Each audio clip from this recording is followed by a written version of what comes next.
Bonjour, je m'appelle William Anviel et je vais vous présenter le chapitre 5 qui traite de la culture. Vous avez tous sans doute voyagé quelque part dans le monde et si c'est le cas, vous avez sans doute découvert qu'il y a des différences dans un pays étranger. Différences sur le plan linguistique dans un premier temps, une différence en ce qui concerne l'alimentation, une différence en ce qui concerne la tenue vestimentaire également, ou dans certains cas, une différence dans les pratiques religieuses. Alors tous ces éléments sont intimement liés à la culture et ce sont les thèmes que nous allons aborder plus en détail au cours de ce chapitre.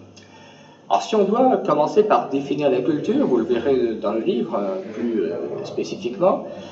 on peut définir la culture comme étant un ensemble de valeurs, de normes, d'attitudes, de coutumes qui sont propres à une société, qui sont construites par les individus,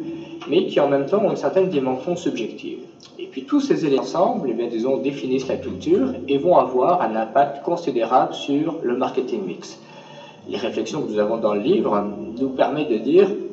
que dans certains cas, la prise en considération de ces aspects va gouverner la définition d'un produit, le positionnement en termes de prix éventuellement,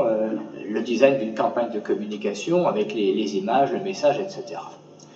Dans ce chapitre, nous allons aborder certains grands auteurs qui ont contribué à la définition de la culture. L'américain Hall, principalement, qui a présenté, étant défini par trois grands thèmes, tout ce qui concerne le contexte dans lequel nous vivons, la notion également de temps, la façon dont nous gérons nos affaires, et puis la troisième dimension, c'est la distance physique entre différents individus. Nous présenterons également les travaux de Hofstede, ce psychologue néerlandais incontournable si l'on veut, qui, avec son équipe, avec son fils et avec d'autres collègues, a présenté un modèle qui se base sur 6 principales dimensions. Alors tour à tour, nous aborderons la distance hiérarchique, la notion d'individualisme ou de collectivisme, la notion de contrôle de l'incertitude, les notions ensuite de masculinité et de féminité, l'orientation à long terme ou à court terme, et puis encore les dernières dimensions, celle de l'indulgence ou de la sévérité. Troisième auteur qui sera abordé, c'est Tromp Lars,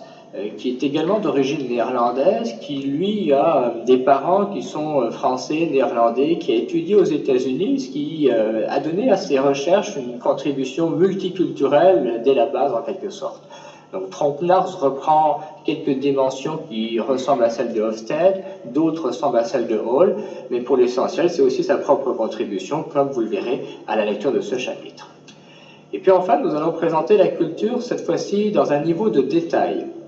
Ce qu'on appelle le modèle de l'iceberg, quelquefois le modèle de l'oignon, puisqu'il y a différentes couches, ou un iceberg, il y a différentes parties, celles que l'on voit et puis celles qui sont plus profondes.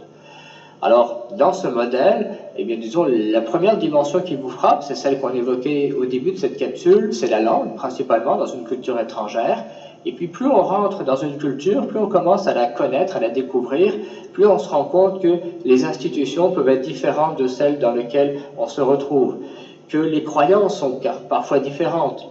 que les mythes sont spécifiques à une culture, que les valeurs, que les symboles également sont à comprendre pour pouvoir faire le meilleur marketing mix possible dans un pays étranger. Et à la toute fin de ce chapitre, il y aura quelques éléments qui vont vous permettre de vous aider pour vous permettre de mieux négocier dans un pays étranger en prenant en considération tous les éléments sur la culture dont nous aurons parlé. Alors, nous vous souhaitons une bonne lecture de ce chapitre.